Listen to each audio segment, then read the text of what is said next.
حضور مفتی صاحب قبلہ نعرہ رسالت۔ اللہ کے نبی نے فرمایا اگر مباہلہ کرتے تو جہنم کی آگ انہیں جلا کر خاکستر کر دیتا ہے، سور اور بندر بنا دیے جاتے پوری روئے زمین سے شریعت کا خاتمہ ہو جاتا، اللہ کا عذاب بالکل قریب آ چکا تھا، جیسے ہی مباہلہ کرتے سب کے سب جلا کر خاکستر کر دیے جاتے۔ میں آپ کے ذہن کو قریب کرنا چاہتا ہوں، اس آیت کریمہ میں کیا کہا گیا؟ تم بھی اپنے بیٹوں کو لے کر آؤ، ہم بھی اپنے بیٹوں کو لے کر آتے ہیں، تم بھی اپنی عورتوں کو لے کر آؤ، ہم بھی اپنی عورتوں کو لے کر آتے ہیں۔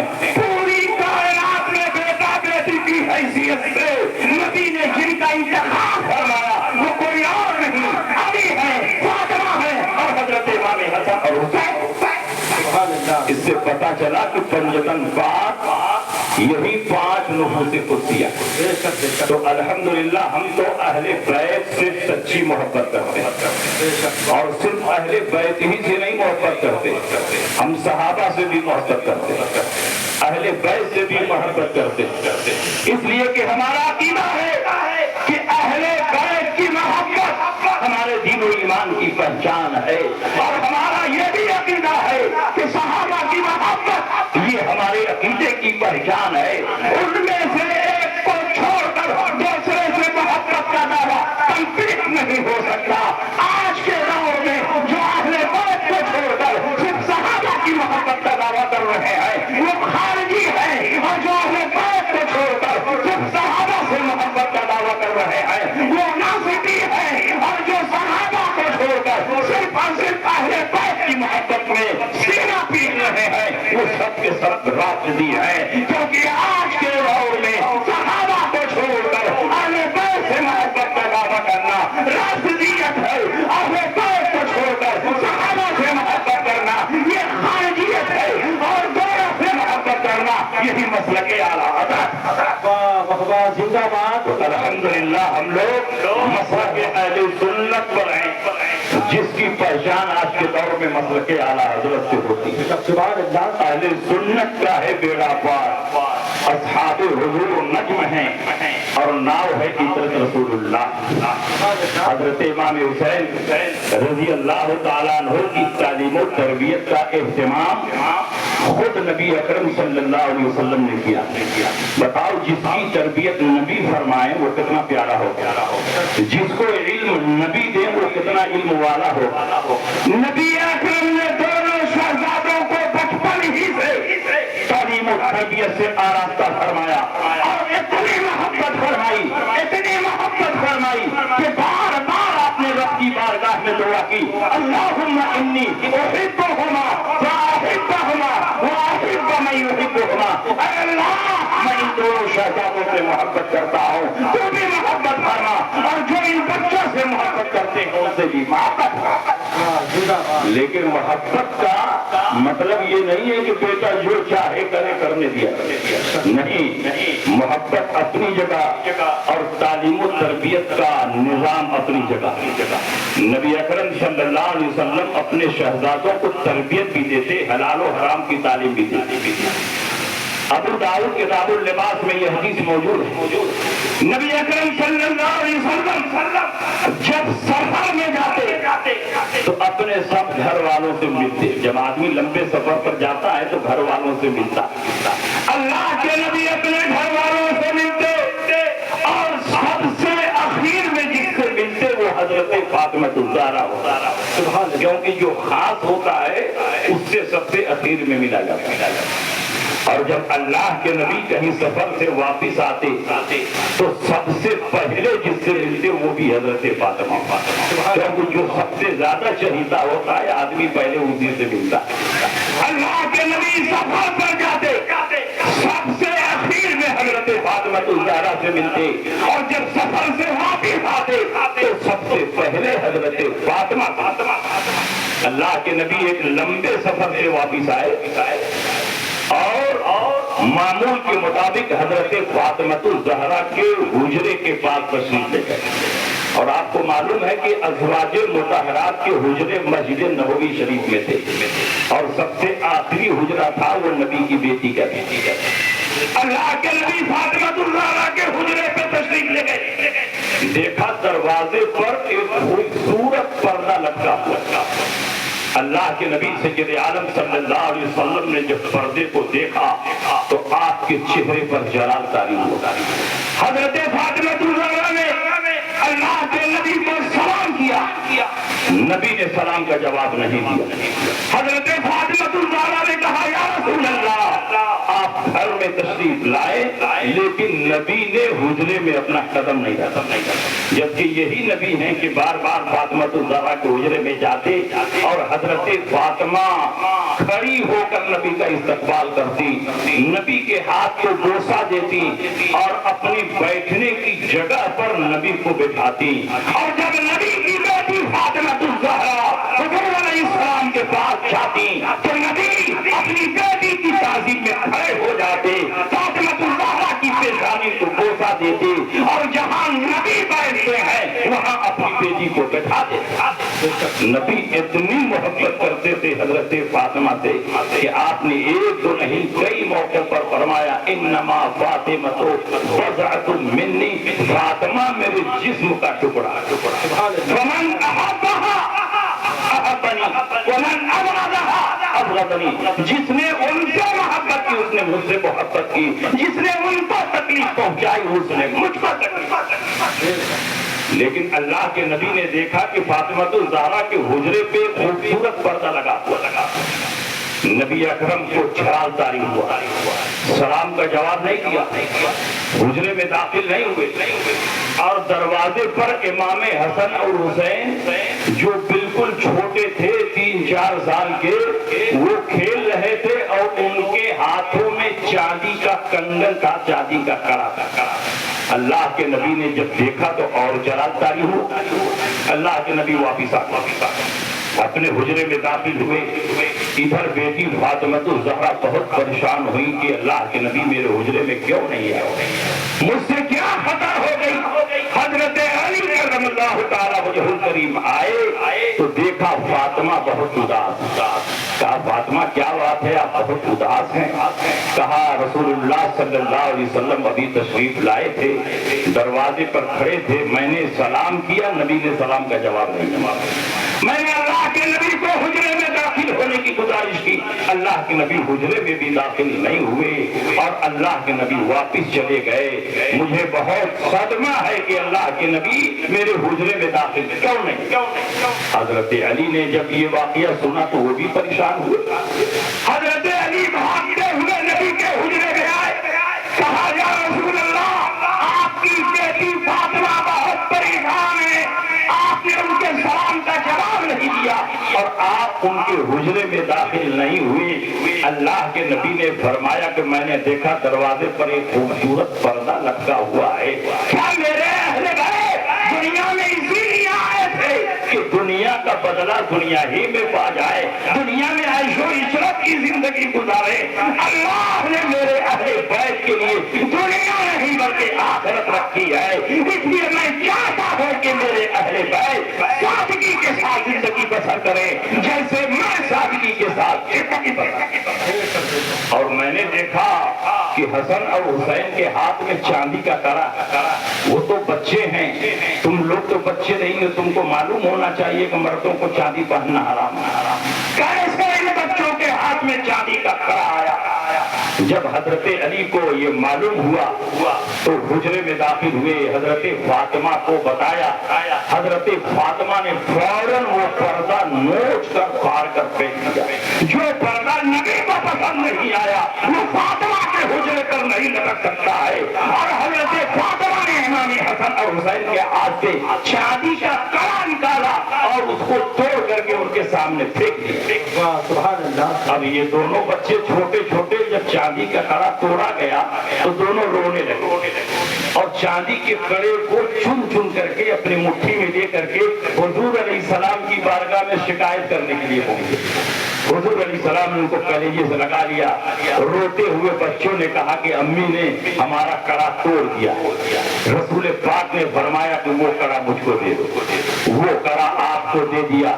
اللہ کے نبی نے اپنے خادم اور غلام حضرت صوبان سے فرمایا کہ کہ یہ چابی لے کر جاؤ مدینہ منورہ میں فلاں آدمی بہت غریب ہے، اس کو یہ چابی دے گا۔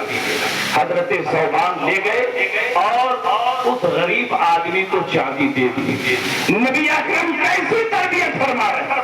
کیا دروازے پر خوبصورت پردہ لگانا ناجائز و حرام ہے؟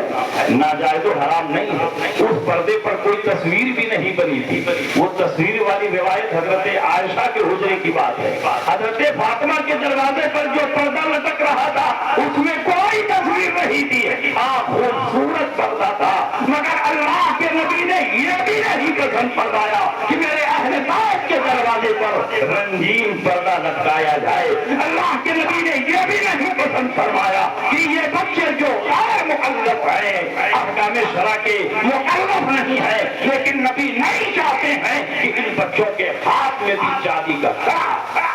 بتائیے یہ تربیت ہے کہ نہیں؟ لیکن اللہ کے نبی حضرت فاطمۃ الزہرا کو خوش کرنے کا انتظام بھی فرماتے ہیں۔ دونوں شہزادوں کے ہونٹوں پر مسکراہٹ لانے کی کوششیں بھی کر رہے ہیں۔ اللہ کے نبی نے مارکیٹ میں بھیجا اور من کو خوبصورت ہار منوایا اور وہ ہار اپنی بیٹی حضرت فاطمۃ الزہرا کو پیش کروایا اور ہاتھی کے دانت کا توحا ہوا تو کنگن منوایا اور دونوں شہزادوں کے ہاتھ میں وہ کنگن پہنا دیا۔ اسی سے فقہا اور محدثین نے استدلال کیا ہے کہ ہاتھی کے دانت کا استعمال جائز ہے، کیونکہ رسول پاک نے اس کا کنگن بنا کر حضرت امام حسن اور حسین کو پہنایا۔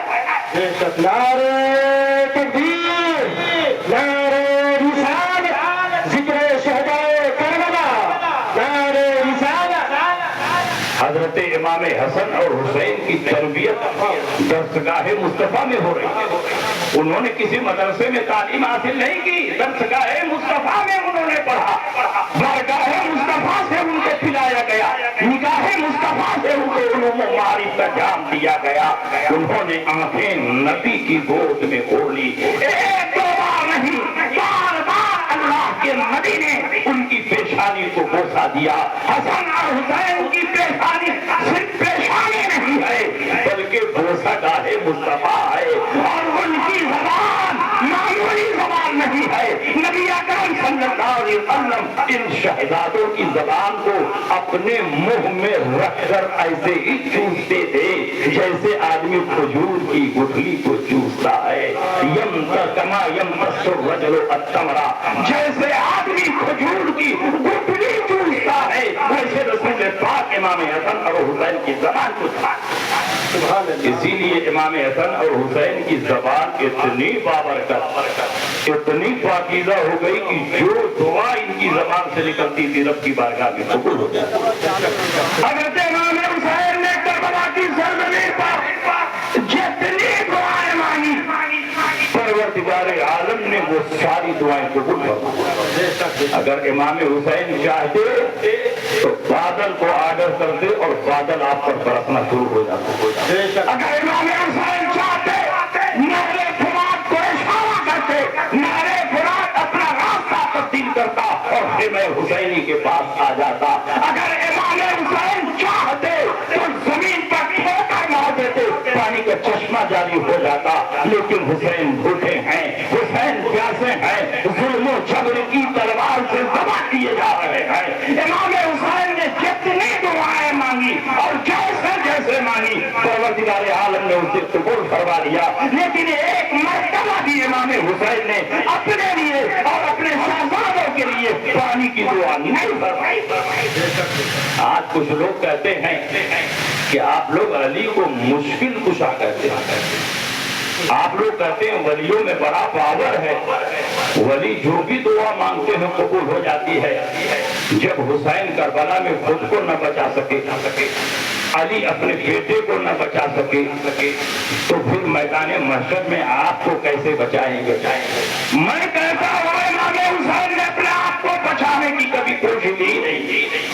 اگر اپنے آپ کو بچانے کی کوشش کرتے تو بچنے بچانے کا راستہ تو ہمیشہ کھلا تھا، کیونکہ جب جان جانے کا خطرہ ہو تو زبان سے کلمہ کفر بھی بولنے کی اجازت۔